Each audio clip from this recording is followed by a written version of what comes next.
What's up guys, welcome to another video. Today I'm going to show you how to unlock any smartphone. It doesn't matter if it's a Samsung or a Motorola or an iPhone, it doesn't matter. I'm going to show you how to unlock your phone so that you're able to use it with any other GSM carrier.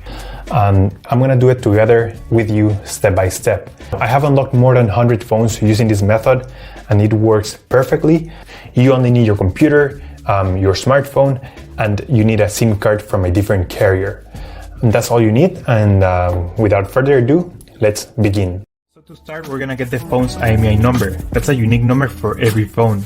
So to get it, simply dial *#06#. As you will see, your 15-digit IMEI number will appear in the screen of your phone. This number is very important. It represents the ID of your phone, and keep it somewhere close because we're gonna use it in a few seconds to unlock this phone.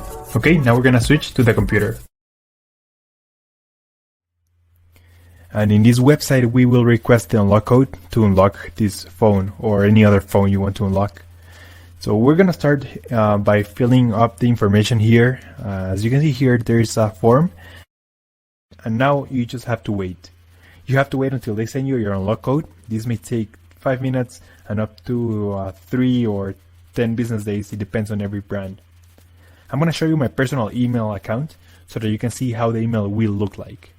And as you can see here, I got this message and it confirms that the phone has been unlocked. Any questions, just leave them on the comment section down below and I'll try to answer all of them. Thank you so much and I'll see you on the next one.